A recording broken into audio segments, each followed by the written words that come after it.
ఇంకోటి ఇప్పుడు ఈరోజు ఈరోజు నేను ఇక్కడ ఉన్నాను. 10 ఇయర్స్లో నేను ఎక్కడ ఉంటానో నాకు తెలియదు. అలాగే మీకు తెలుసు, మీకు విజువల్స్ నాకు కూడా నేను 20-25 ఉన్నప్పుడు నాకు కొన్ని విజువల్స్ కనిపించేటివి. ఇట్లా నేను నిలబడ్డా, జనాలు, అరుపులు, ప్రేమ, సినిమా ఇట్లా నాకు కనిపిస్తుంటుంది. మీకు కూడా మీరు చెప్తున్నప్పుడే నేను కనెక్ట్ అయ్యా. అది ఆ విజువల్స్ కనిపించిన ఈరోజు నేను ఇక్కడ ఉంటా అని నాకు తెలియదు. 10 ఇయర్స్ తర్వాత ఎగ్జాక్ట్లీ లైఫ్ ఎలా ఉంటుందో మనకు తెలియదు. మీరు ఇంత జర్నీ చూసారు కాబట్టి మీకు ఆ విజువల్స్ కనిపించాయి, ఈరోజు ఇక్కడ ఉన్నారు. కానీ మధ్యలో స్ట్రెస్ తీసుకున్న రోజులు ఉండింటాయి, డౌట్ పడ్డ రోజులు ఉండింటాయి. ఇట్లాంటివి మీకు ఏం జరిగింది, దాన్ని ఎలా డీల్ చేశారు, మాకేమన్నా అడ్వైస్? ఎందుకంటే వీళ్ళందరికీ కూడా 5 ఇయర్స్లో ఎక్కడుంటారు, 10 ఇయర్స్లో ఎంత పెద్దగా అవుతారు, ఏం ప్రాబ్లమ్స్ వస్తాయో మనకు ఎవరికి తెలియదు. మన శ్రమ మనం చేయాలి 100%.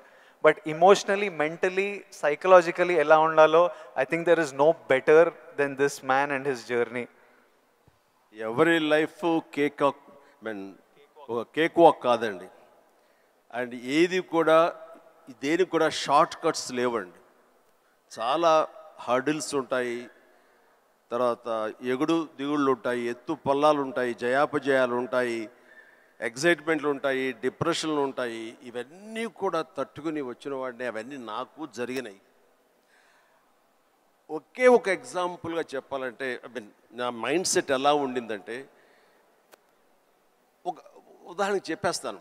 న్యాయం కావాలనే సినిమా, శారద గారు ఆఫ్టర్ లాంగ్ గ్యాప్ రీఎంట్రీ, ఆవిడ ఒక డిఫెన్స్ లాయర్, నా తరపున కొంగర జగ్గయ్య గారు ఒక డిఫెన్స్ లాయర్, రాధిక ఒక దాంట్లో ఉంది, క్రాంతి కుమార్ గారు పైన క్రేన్లో ఉండి ఆయన కొంచెం ఆపరేట్ చేస్తారు, though is a producer. And 300-400 మంది, ఇప్పుడు ఇక్కడ ఎంతమంది ఉన్నారు ఈ హాల్లో అంతమంది జూనియర్ ఆర్టిస్ట్ తోటి ఉంది. అది లాస్ట్ వర్డిక్ట్ ఆ న్యాయం కావాలి సినిమాకి. సో అందరూ రెడీగా ఉన్నారు, నేను బయట ఉన్నాను. అసిస్టెంట్ డైరెక్టర్ వచ్చి పిలిచిన తర్వాత గబగ వచ్చేస్తే నా బోన్లో నేను నుంచున్నాను.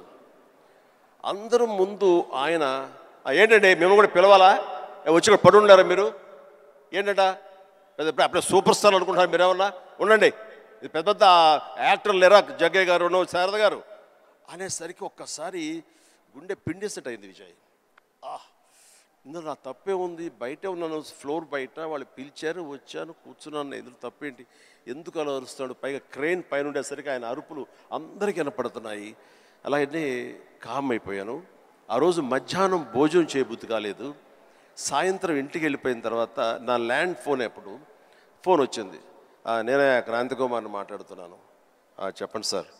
ఏం లేదు, శారద జ్ఞాపక శక్తి లేకో ఏమో తెలియదు, ఫిల్మ్ తినేస్తుంది. అప్పట్లో కోట 400 లేదా 500 అడుగులు మాత్రమే ఇచ్చేవాళ్ళు రోజుకి. ఆయన స్ట్రెస్లో ఆయన ఉన్నాడు, ఆయన కోపాన్ని దాన్ని నా మీద చూపించుకున్నాడు. బట్ అది కాదు నన్ను ఎంత నిర్వీర్యం చేస్తుంది, ఎంత డిప్రెస్ చేస్తుంది, ఇంతమంది ముందు నేను ఎంత అవమానానికి గురవుతాను అనుకున్నాను. కానీ ఆయన అన్న మాటలు, అవమానం అన్నీ పక్కన పెట్టి ఒక్క మాట మాత్రం నా మైండ్లో ఉండిపోయింది. అప్పుడు మీరు సూపర్ స్టార్ అనుకుంటారా అని. ఎస్, అవి చూపిస్తా. ఆ ఒక్క ముక్క మాత్రం నా మైండ్లో, నా మదిలో ఉండిపోయింది. కసి పెరిగింది. ఈ అవమానాన్ని, దాన్ని ఆయన మీద రెవెంజ్ తీర్చుకునే కంటే కూడాను దాన్ని నేను ఎదుగుదలకు నా స్టెప్స్గా నేను వాడుకున్నాను. ఇది వాస్తవం విజయ్. ఇలాంటివి చాలా జరిగినాయి. నా అవమానాలు కూడా నాకు అనుకూలంగా మార్చుకున్నాను. అందుకని నా ఎవరి మీద ద్వేషం లేదు. ఎవరు ఏమన్నా సరే, ఏ చవాకులు పేలినా సరే ఇలా కూర్చొని నవ్వుకుంటూ ఉంటాను. సార్, ఎందుకంటే ఎంత హార్డ్వేర్ వచ్చాడు నాకు మాత్రమే తెలుసు. అంత హార్డ్వేర్ వచ్చాడు నాకు, ఇవన్నీ తట్టుకోవు, నా దాకా రాదు. That's it. ఇప్పుడు మీరు కూర్చొని మీ రీల్ పడుతుంటే ఇంద్రాలో మీరు చూసింటారు, చూడాలనిలో మిమ్మల్ని మీరు చూసినప్పుడు మీకు ఏమనిపిస్తుంటుంది సార్? ఇప్పుడు ఇంద్రాలో, షోరీల్లో మీరు చేసిన, ఇప్పుడు 25 ఇయర్స్ నుంచి లాస్ట్ 25-30 ఇయర్స్లో మీ సినిమాలన్నీ డిఫరెంట్ ఏజ్ గ్రూప్లో మీ మెంటాలిటీ డిఫరెంట్గా ఉండింటుంది. అప్పుడు మీ ఇమోషన్స్ మీ స్ట్రగుల్స్ డిఫరెంట్గా ఉండింటాయి, మీ టెన్షన్లు ఏదో సినిమాకి. ఇప్పుడు నాకు ఈరోజు ఫ్యామిలీ స్టార్ రిలీజ్ అవుతుంది, నా షోరీలు ఎప్పుడైనా వేసినప్పుడు నాకు ఎవడే సుబ్రహ్మణ్యంది పడుతుంటే ఆర్ పెళ్లి చూపులది పడుతుంటే నాకు సడన్గా ఆ రోజు నేను ఎంత భయపడుతున్నా నాకు గుర్తొస్తుంటుంది. అంత భయపడాల్సిన అవసరం లేకుండానే అని ఇప్పుడు అనిపిస్తుంది. కానీ ఆ రోజు ఎవరైనా వచ్చి చూస్తారా సినిమా, మన ఫ్యూచర్ ఏంటి, ఆ ఫస్ట్ సినిమాలు ఉంటాయి కదా. కొన్ని సినిమాలు చూసినప్పుడు అర్జున్ రెడ్డి అప్పుడు చూసినప్పుడు అప్పుడు ఎంత ర్యాష్గా ఉండేవాడిని, యంగ్ ఉండేవాడిని, మన జుట్టు వేరేలా ఉంటుంది, మన బాడీ వేరేలా ఉంటుంది, మన ఫీచర్స్ వేరేలా ఉంటాయి. మమ్మల్ని మనం చూసుకున్నప్పుడే ఒకలాగా విచిత్రంగా అనిపిస్తుంటుంది, ఇమోషన్స్ వస్తుంటాయి. అలాంటిది మీరు ఇవన్నీ iconic films, for example Indra అయితే మేమంతా అసలు మ్యాడ్ అబౌట్ ఇంద్ర.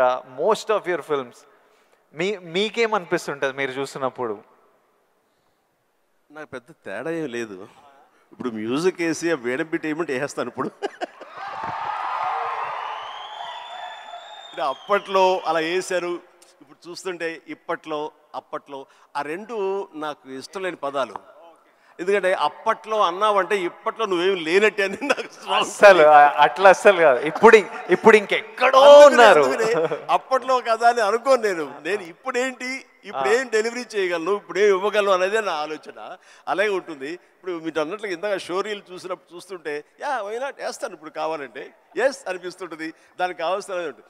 అంటే ఫిజికల్గా అప్పుడంత యాక్టివ్గా ఉంటామా లేదా అనే దాని మీద ఎస్ మనది మభ్య పెట్టుకోకూడదు. కానీ బట్ మిగతా ఎనర్జీ కానీ జోష్ కానీ అదే హుషారు, అదే రక్తం, అదే తీరు అంటే మాత్రం ఏం తేడా లేదు.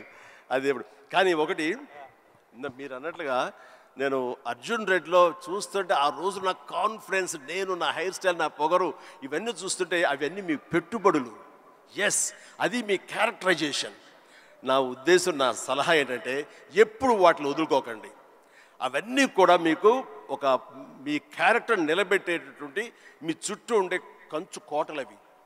దాని నుంచి ఎప్పుడు షార్ట్ అవడం కానీ దాన్ని అలా ఉండదు. ఎప్పుడు అదే పొగరుతో ఉండండి, అదే యాటిట్యూడ్తో ఉండండి. You will be loved by many millions of the people. అది మీ ఎస్సెట్. అది ప్రతి వాడు ఒక ఎస్సెట్ ఉంటుంది. నేను తల్లగా అరే ఏమో దొబ్బుతున్నారు ఏంట్రా బాబు అన్నానుకో, ఆ డైలాగ్ నాకు అతకదు, నీకు అతుకుతుంది, నేను లైక్ చేస్తాను అట్లా.